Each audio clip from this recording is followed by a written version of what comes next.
Okay, I've had lots of questions, lots and lots of questions about scale length and laying out necks on boxes. I put a quick little video up the other day, and I don't know if it helped out a lot, so I'm going to make another stab at it. I've got two of our necks here.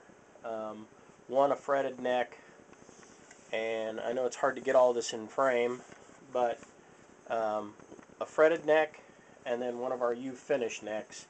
And what I'm going to do is I've got some cardboard or paper cutouts that we're going to imagine are the boxes. And what I'm going to do is I'm going to show you a couple different scenarios on laying out boxes, because I keep getting emails saying my bridge is clear at the back of my box and I don't like that, or I don't want that. How can I avoid that? And there, the real solution to it is layout. It's all layout. You've got to know up front where your nut and bridge position are going to be. There are two constants on a guitar. Justin Johnson did a really amazing video of just a neck with a pickup on it, and it plays. You don't need a box with these necks. The box is almost irrelevant. So the nut and the bridge are two things that you have to have. So once you've determined those 2 points, you have almost everything you need other than tuners and strings to make a playable guitar. So the rest kind of just comes down to layout and math. So I'm going to show you a couple different scenarios with a couple different box sizes, and then we're going to do a couple little mock-ups. Now, I'm going to start with the U-finish neck because it's the most versatile neck we do. Now, you do have to finish and fret this yourself, but it lends you the most flexibility with layout because not only is the fingerboard loose, but it has, and I don't have it sitting here with it just for the purpose of laying out, but it has a separate heel block. We radius the back of the necks, and then there's a heel block that you can glue on here if you so desire to use one. But with the loose fingerboard and loose heel, it doesn't matter what size box you put on here, because once you've established that with the fingerboard on, you know where the nut is, you know with the scale length what your bridge position is going to be. Then all you got to do is just decide where you want the box to be. So in this particular instance, I grabbed a 24 5/8, which I know the nut is out of screen, but just for the sake of showing you, I transferred where the nut's at onto the neck, and then I took the tape measure and I measured down 24 5/8. Now the beauty of the U-finish neck is it doesn't matter if I'm going to use a 9-inch box. I can basically take and lay my box up against the neck and say I want my bridge an inch in from the back, 2 inches, 3 inch, I want it right in the middle. It doesn't matter, because I can basically lay that box on there, trim it so that the neck sets down in the box, and then when I'm ready, I can put my fingerboard on. I can either trim it flush with the box, or I can notch it so that it lays on top of the box. And again, what I'm doing is I'm determining that this is my bridge position. There's where my box is going to be. Say I want it a little farther back in my box. I want my bridge to be 2 inches in from the back of the box. It's still 24 5/8. That position cannot move. It doesn't change. 24 5/8. It's a constant. but imagine the box is kind of like it's a slide rule, and you know, you've got the line in your slide rule, and you're measuring that out. You've got a point, a fixed point on the scale, and you're moving the slide to put the next number on there. You have 2 points. You can move that box anywhere to fit in there until you run out of fingerboard. Again, an 11, you know, say we're going to use an 11-inch box. Doesn't really matter. With the U-finish neck, got an 11-inch box. You know, if you're going to do the tail inside the box, or you want to stick it out an inch, you know, you decide where you want the bridge to be. If you're going to stick it out the back end, you want the bridge in 2 inches, notch it in the box, trim it off, lay your fingerboard up, trim it off, you're good to go. Glue it up, fret it, and you're done. Now I've got a friend online who had a situation where he's got a particular size box and he wants a fretted neck, and our standard fretted necks, we always make them to fit, we say, an 8 to 10 inch box. Well, with his particular length box, that's going to be a bit of an issue, because that puts the bridge clear at the back with most any scale. This is a 25.5 inch scale. Well, he's got a 7 3/4 inch box, and his bridge is going to be a round bridge, 2 1/4 inches round, and he wants it to set in basically the back of his circle an inch or a half an inch, which would put the center of the circle 1 3/4 inches in. Well, if you do that math, it won't work on a 25.5 inch scale, because his bridge would need to set back here. So what we would have to do, knowing the size of his box, we would line that up.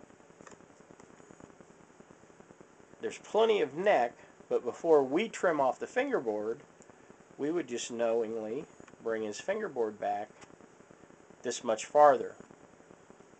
That's not a problem if we know in advance, before we build the neck, hey, I'm using a 7 3/4 inch box, and I want my bridge to set in 1 3/4 inches from the back of the box. Now, our standard necks, when we do this setup, we always lay out the scale. You can see it marked at 25.5, 8, 9, and 10 inches. And there's still beyond that, so theoretically there's 11, there's 12 inches worth of neck there. Well, let's go back and look at, I had a little mock-up for a 9-inch box. So 25.5 inch scale with a 9-inch box, that puts your bridge 1.5 inches in from the back of the box. Basically right there. 9-inch box, not a problem. You can either terminate that neck inside the box, or you can trim it off just outside the box and run your strings through it. It's not a problem. You remain in you got your constant still there. Your nut, your bridge, 25.5 inches. If this were a 24 5/8 inch scale, your bridge would be a little further forward. You know, people say, do I need to order a shorter scale? That doesn't mean a shorter scale allows for shorter boxes, because we basically fret to the same number of frets and still allow for the same number of boxes. Shorter scales don't mean you can use different size boxes. It basically, it's a sliding thing. A 24-inch scale, we're probably going to trim that fretboard off here. So people get too hung up on the scale length, and you don't need to concern yourself with that as much. More so, you know, what's my box length, and how do I want to put my bridge on the box?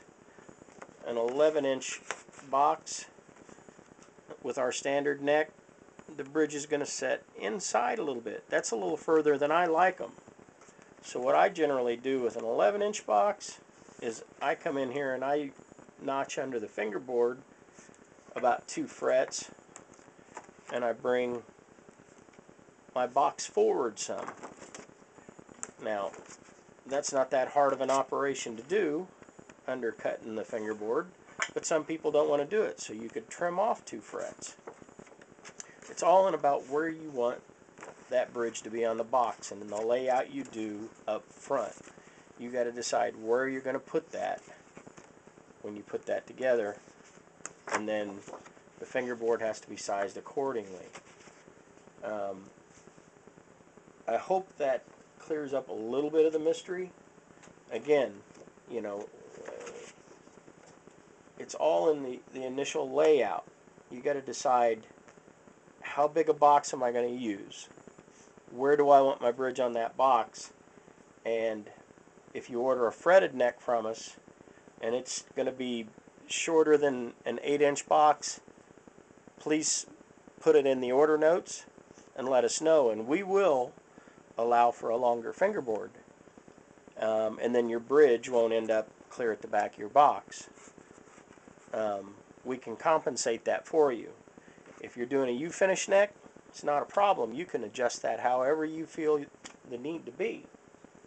But the key to success in any build is layout. Take the time and do the measurements. It's just simple math. Once you know points A and B, your bridge and your nut, the rest of it will fall into place because you know what you're working with.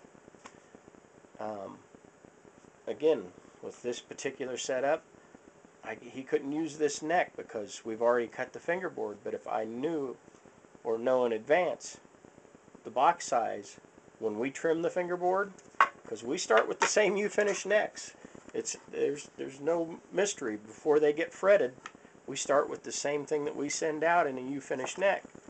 So we'd start out with this, and knowing that that's his box size, I would know that I need to, when I trim his fingerboard, I'd cut it to that length, and that would allow him the right size to put his box on there. Then when he puts his box on, it should be just right.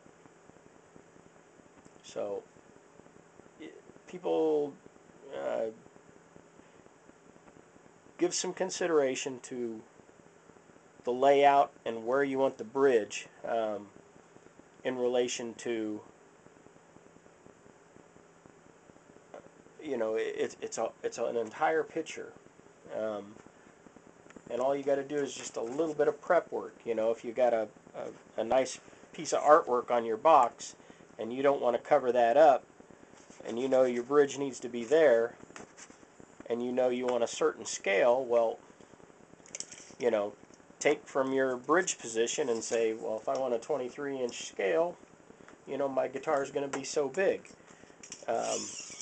Lay it out. It's not too hard. It's just a matter of taking a minute, a deep breath, and give it a little bit of thought.